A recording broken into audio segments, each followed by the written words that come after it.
ఈ స్టెల్లానే సీజ్ చేయమని అడుగుతున్నారు.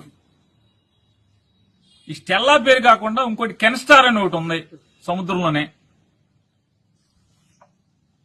ఆ కెన్స్టార్ దగ్గరికి మీరు ఎందుకు ప్రదక్షిణ చేయలేదు? దాని దగ్గరికి వెళ్ళి ఆ కెన్స్టార్ ని సీజ్ ద షిప్ అని ఎందుకు అనలేదు? I will talk to the central government అని అక్కడికి వెళ్ళి ఎందుకు అనలేదు? అన్నారు. ఎందుకు అనరంటే ఈ స్టెల్లాలో అసలు ద్వారంపూడి చంద్రశేఖర్ రెడ్డి కానీ వాళ్ళ తమ్ముడు కానీ ఎవడ బియ్యం లేవు. మీరు ఎవడో మీకు చెప్పాడని పరిగెత్తుకెళ్లారు. సరే మీ ఇష్టం, దాన్ని ఎంక్వైరీ చేయండి. మీరు సీజ్ చేస్తారో మీ చేతనం చేయండి. ఏబిఎన్ రాధాకృష్ణ గారేమో సీజ్ చేసే అధికారం ఎవరికి లేదు. బియ్యం అనేది స్మగుల్ గూడ్స్ కాదు. స్మగుల్ గూడ్స్ ఉంటే మాత్రమే షిప్ లో కస్టమ్స్ వాళ్ళు సీజ్ చేసే అధికారం తప్పితే ఇంకెవరికి లేదు. అది బియ్యం స్మగుల్ గూడ్స్ కాదని ఆంధ్రజ్యోతి రాధాకృష్ణ గారు కొడుతున్నాడు టీవీలో. మరి ఏంటి ఈ డ్రామా ఏంటి? ఈ సినిమా ఏంటి? ఎవరిది డ్రామా? రాధాకృష్ణ గారిది డ్రామానా? పవన్ కళ్యాణ్ గారిది డ్రామానా? చంద్రబాబు నాయుడుది డ్రామానా? ఎవరిది డ్రామా ఇది? ఆ కెన్స్టార్ జోలికి ఎందుకు వెళ్లరు? ఇవాళ ఇది ఇంకా ఈ స్టెల్లా అనేది నేను ఎవరినో నాకు కాకినాడకు సంబంధించినటువంటి మీ 2 పేపర్లు 10 ఛానల్స్ ఉన్నాయి కదా, దాంట్లో 2-3 ఛానల్స్ విలేకరులతో మాట్లాడాను. ఈ 2 పేపర్లో ఒక పేపర్ ఆయనతో మాట్లాడాను. ఏంటి బాబు ఏం జరుగుతుంది షూటింగ్ అసలు ఏంటి ఇదంతా అని చెప్పని సాక్షితో మాట్లాడాల, సాక్షి విలేకరుతో మాట్లాడాల. ఈ 2 పేపర్లు 10 ఛానల్స్ లో ఒక 3 మాట్లాడాను. మాట్లాడితే వాళ్ళు చెప్పేది ఏంటంటే, సార్ ఇదంతా పెద్ద డ్రామా, ఇది ఈ స్టెల్లాలో పవన్ కళ్యాణ్ గారు సీజ్ ద షిప్ అన్నాడు కదా స్టెల్లాలో.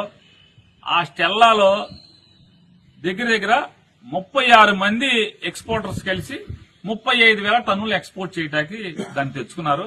36 మంది ఎక్స్పోర్టర్స్ 35,000 టన్నుల్ని ఎక్స్పోర్ట్ చేయడానికి తెచ్చుకున్నారు.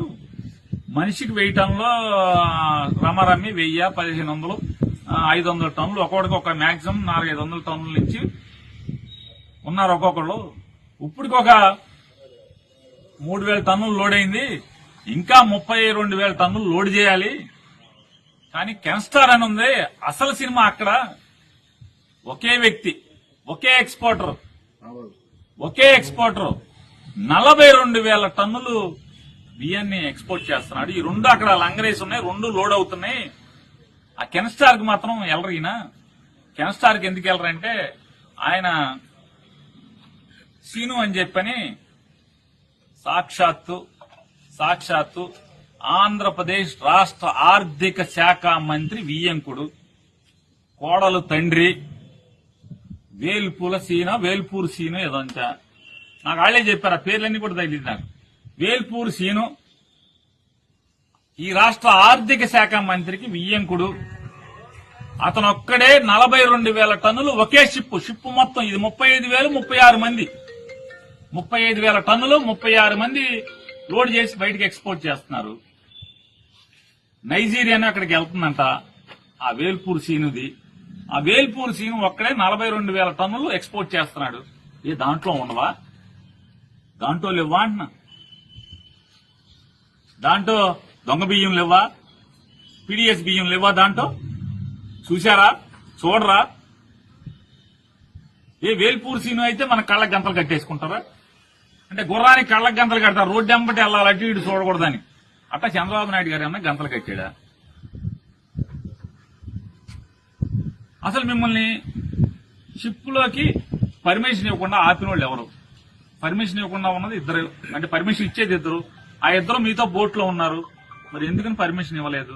వాళ్ళ మీద చర్య అంటే మరి ప్రభుత్వం ఎంక్వైరీ చేయాలి కదా.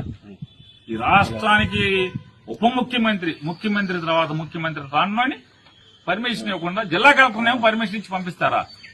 ఈయన్నేమో పర్మిషన్ ఇవ్వకుండా ఆపేస్తారా?